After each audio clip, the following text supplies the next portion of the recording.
덕이 있는 여자는 존경을 받고 부지런한 남자는 재물을 얻는다. 인자한 사람은 자기의 생명을 이롭게 하고 잔인한 사람은 자기의 몸을 해친다. 악인에게 돌아오는 삭은 헛것이지만 정의를 심는 사람은 참 보상을 받는다. 정의에 굳게 서는 사람은 생명에 이르지만 악을 따르는 사람은 죽음에 이른다. 주님은 마음이 비뚤어진 사람은 미워하시지만 올바른 길을 걷는 사람은 기뻐하신다. 악인은 틀림없이 벌을 받지만 의인의 자손은 반드시 구원을 받는다. 아름다운 여인이 삼가지 아니하는 것은 돼지 코의 금고리 격이다. 의인이 바라는 것은 좋은 일뿐이지만 악인이 기대할 것은 진노뿐이다. 남에게 나누어 주는데도 더욱 부유해지는 사람이 있는가 하면 마땅히 쓸 것까지 아끼는데도 가난해지는 사람이 있다. 남에게 베풀기를 좋아하는 사람이 부유해지고 남에게 마실 물을 주면 자신도 갈증을 면한다. 곡식을 저장하여 두기만 하는 사람은 백성에게 저주를 받고 그것을 내어 파는 사람에게는 복이 돌아온다. 좋은 일을 애써 찾으면 은총을 받지만 나쁜 일을 애써 추구하면 나쁜 것을 되받는다. 자기의 재산만을 믿는 사람은 넘어지지만 의인을 푸른 나뭇잎처럼 번성한다. 자기 집을 해치는 사람은 바람만 물려받을 것이요 어리석은 사람은 마음이 지혜로운 사람의 종이 될 것이다. 의인이 받는 열매는 생명의 나무요 폭력을 쓰는 사람은 생명을 잃는다. 의인이 이 땅에서 한 대로 보상을 받는데 악인과 죄인이 그 값을 치르지 않겠는가?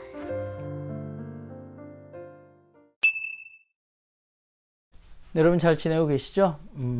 오늘 우리 말씀 같이 봅시다. 오늘 말씀은 잠언 11장 16절에서 31절까지의 말씀입니다. 우리가 살면서 우리의 재물이 풍족해지는 것, 이것만큼 사람들이 열망하는 것이 있을까라는 생각을 하게 됩니다.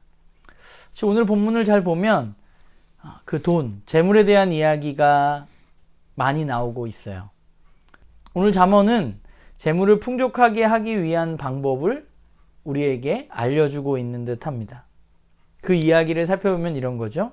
근면하게 하는 삶, 또한 다른 사람들에게 베푸는 삶을 통해서 재물이 풍족해진다고 오늘 본문이 우리에게 말합니다.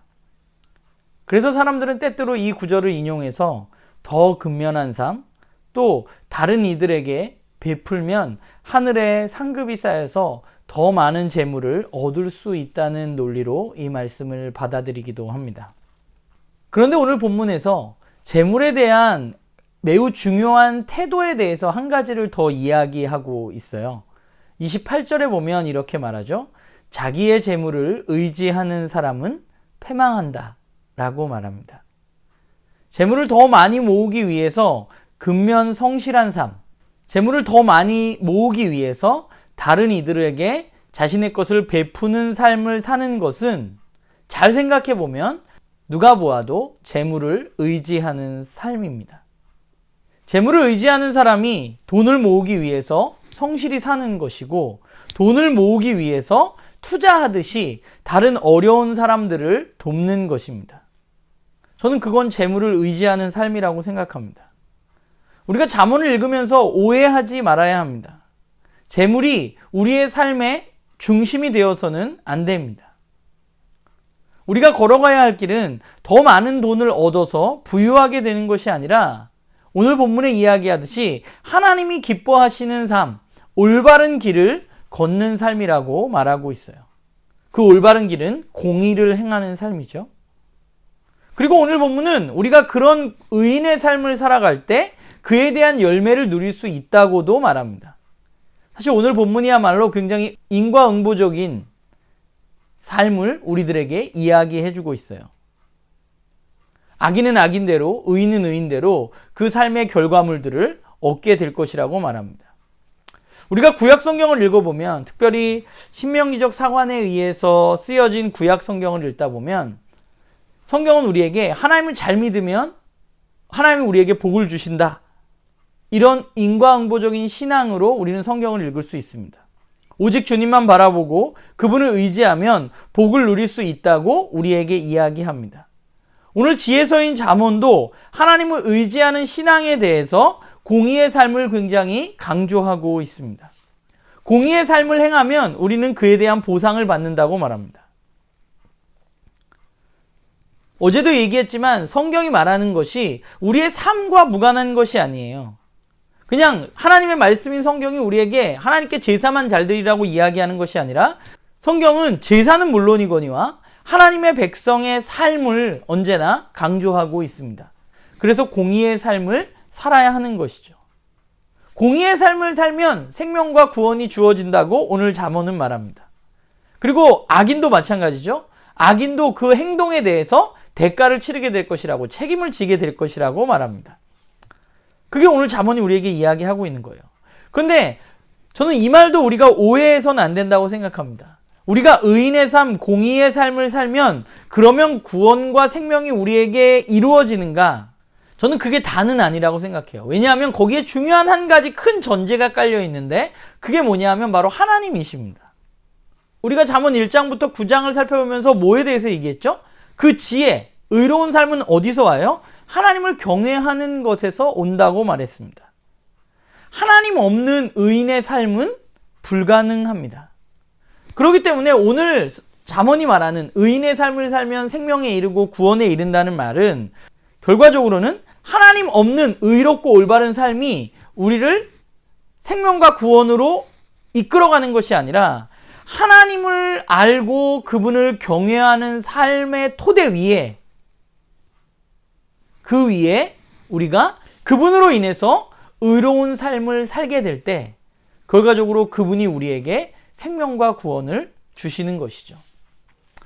한때 왕의 제정이라는 책이 굉장히 유행했습니다. 그리고 사실 한때가 아니라 지금도 꽤 많이 팔리고 있는 것으로 알고 있습니다. 저는 그 내용을 자세히 읽거나 또 강의를 들어본 적은 없습니다. 그냥 아주 간략하게 훑어보기만 했었는데, 내용이 오늘 잠언의 내용과 비슷해요. 하나님이 기뻐하시는 일에 내가 돈을 사용하면, 그러면 하늘에 하나님께서 상급이 쌓이기 때문에 이 땅에서 내가 돈을 더 많이 벌 수 있고, 더 많이 벌면 또 하나님의 일에, 하나님 기뻐하시는 일에 더 투자하면 또 내가 돈을 더 많이 벌고, 이런 원리입니다. 하나님이 기뻐하시는 일에 내 돈을 쓰는 것, 하나님이 주인이시기 때문에 하나님 기뻐하시는 일에 내 돈을 쓰는 것, 그것에 대해서 이야기한다면 그건 맞는 말인 것 같습니다. 그런데 잘 살펴보면 이 가르침이야말로 돈을 의지하는 삶입니다. 돈을 벌기 위해서 하나님이 기뻐하시는 일을 하는 것이기 때문이에요. 잠언은 이곳저곳에서 의인의 삶, 지혜로운 삶 속에서 재정적인 풍요함을 이야기합니다. 그러나 그 재정적인 풍요함은 하나님이 주체이십니다. 내가 불쌍한 사람들을 많이 돕는다 그래서, 내가 하나님이 기뻐하시는 일에 돈을 더 많이 쓴다 그래서 하나님이 내 재정을 더 많이 채워주시는 그런 원리로 이용되어질 그런 가르침이 아니에요. 하나님 주체시기 때문에 하나님 주실 수도 있고 주시지 않을 수도 있습니다. 중요한 것은 뭐냐면, 성경의 가르침은 우리가 돈을 의지하지 말고 하나님을 의지해서 살아야 한다는 것입니다. 인과응보적인 신앙도 마찬가지예요. 내가 부자가 되기 위해서, 내가 성공을 하기 위해서 근면성실하고 올바른 삶을 살아야 한다고 성경이 말하는 것이 아닙니다. 지혜자 의인은 결국 하나님을 경외하는 자라는 큰 틀을 우리는 잊어서는 안 됩니다. 하나님을 경외하는 사람은 의로운 삶의 태도를 가질 수밖에 없는 것이죠. 그리고 그분을 경외하는 마음으로 의로운 삶을 살아가기 때문에 그분은 우리에게 생명을 주시는 것입니다. 구원으로 이끄시는 것입니다. 인과응보에 대해서 생각하다가 그런 생각을 했는데, 이거 굉장히 맞는 가르침이잖아요. 옳은 일을 행하면 복을 받고 나쁜 일을 행하면 벌을 받는다. 그런데 문제는 우리의 인생이 꼭 그렇게 되지 않는다는 게 사실은 문제죠. 더군다나 오늘 같은 시대는 더한 것 같아요. 그래서 인과응보적인 신앙을 생각할 때 여러 가지 우리의 삶의 정황에서 안 맞는 일들이 일어나게 됩니다. 그러면 왜 성경은 우리에게 인과응보를 이야기할까 생각해 보면 그런 생각을 했어요. 성경은 우리에게 내가 이렇게 살면 이렇게 될 거야, 이렇게 계산하면서 살라고 말하는 책이 아닙니다. 하나님 우리에게 그렇게 이야기하신 게 아니에요. 하나님은 우리에게 하나님이 세상의 주인이시고 우리의 삶의 주인이시라고 말씀하십니다. 인과응보라는 것은 그분을 알지 못하고 그분이 주인인 것을 알아채지 못하는 사람들에게 그분에게로 돌이키라고 이야기하는 것이 아니겠는가라는 생각을 하게 돼요. 왜냐하면 하나님을 알지 못하는 삶의 결과가 분명하기 때문에 성경은 우리에게 계속해서 돌이키라고 이야기하는 것이죠. 인과응보가 내가 이렇게 하면 이만큼 얻을 수 있어가 아니라 너의 삶을 돌아보아서 네가 잘못됐다면, 네가 하나님을 의지하지 않는다면 지금 너의 삶을 돌이켜야 돼 라고 말하고 있는 것은 아닌가라는 생각을 하게 됩니다. 잠언이 참 묵상하기 어려운데 그래도 묵상을 하다 보니까 하나님 저에게 주시는 마음들이 있는 것 같아요.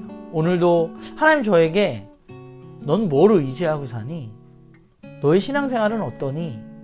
라고 물으시는 것 같아요.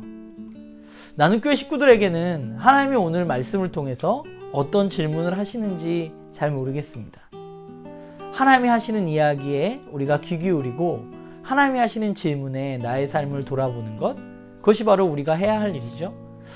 오늘도 말씀을 통해서 나의 삶을 비추어 보고 우리의 삶이 혹시 돈을 의지하는 삶 쪽으로, 세상의 것들을 추구하는 삶, 의지하는 삶 쪽으로 좀 기울었다면 오늘 말씀을 통해서 오늘 하루 우리가 하나님을 의지하는 삶으로 우리의 마음과 삶을 돌이키는 그런 일들이 저와 여러분에게 일어나기를 간절히 소망합니다.